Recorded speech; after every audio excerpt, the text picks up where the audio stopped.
Our next story is about the Associated Press, an American non-profit news agency headquartered in New York City. Last Tuesday, it carried a report that sent alarm bells ringing the world over. The report in question was about alleged Russian strikes on Poland. It said that a senior U.S. intelligence official had claimed that Russian missiles crossed into Poland, killing 2 people. And within minutes, the report went viral.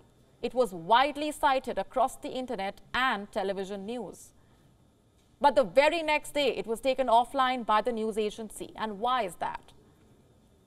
Because of a quote-unquote egregious error. What kind of error? The claim that Russia had fired the missile. It hadn't. So AP took down the report and its editor issued an apology. But that is not what this story is about. This story is about what happened next. Have a look at the headline on your screen. It is from the Associated Press itself. Read carefully. It says, AP fires reporter, reviews sourcing rules after Poland error. Yes, as a damage control measure, the Associated Press has fired the reporter who apparently provided them with the inputs. Who is this reporter? His name is James Laporta. He used to report on national security for AP, but now he has been dismissed by his employer and deemed primarily responsible for the error. Now, this has triggered a debate online, a debate on whether one employee can be held accountable for a mistake committed by an entire organization.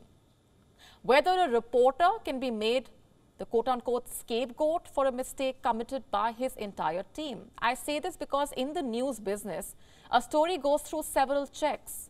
There are reporters who provide the inputs, copywriters who frame it into an article, deputies who go through it for errors, and editors who ultimately approve it for publication. The same thing happened with Laporta. He did not file the story alone. It was co-bylined by John Lester and by all means approved by a senior editor. But last we checked, the co-author of the report was still working with AP. Laporta has been single-handedly held responsible for the mistake. Has he said anything about this? Well, he says he wants to, but he has been asked by AP not to. All we have is a tweet from him, thanking the journalists and the editors who have reached out to him with words of encouragement. AP, meanwhile, has put out an exhaustive report with a detailed statement on its decision. Let me quote one remark. It's from the organization's executive editor. We review any egregious mistakes that are made. We take our standards very seriously. If we don't live up to our standards, we don't have any choice but to take action. Trust in the AP and trust in our report is paramount. And that's not all. On its website, the organization has further added that the story was not vetted by a senior, as Laporta had claimed. Let me quote from their statement. Laporta said in an internal Slack message that his source had been vetted by Ron Nixon, an AP vice president and head of investigations, enterprise, partnerships and grants. But Nixon has said that he had no knowledge that the source was being used for this particular story and development. Now, what do we make of that? How should we perceive this?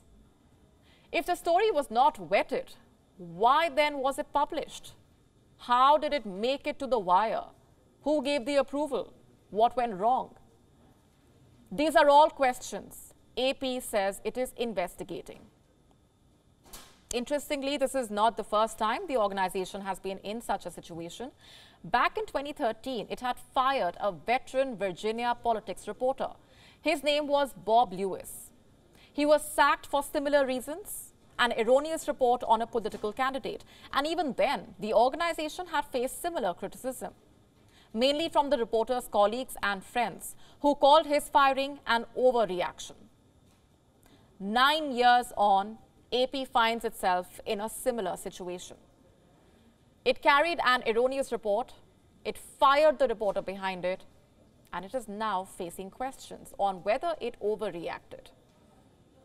Now, we are not experts on this matter, but if we go by conventional wisdom, employers are equally liable for the actions of their employees. Be it a mistake or negligence, the liability should be shared. It's the fair thing to do. There is also a legal term for it. It's called vicarious liability. Under this, an employer is equally liable for the actions and mistakes of their employees during the course of their employment. The employer can only avoid liability.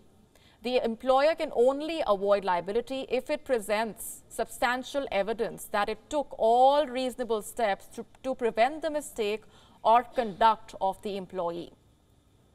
The Associated Press has promised to do this.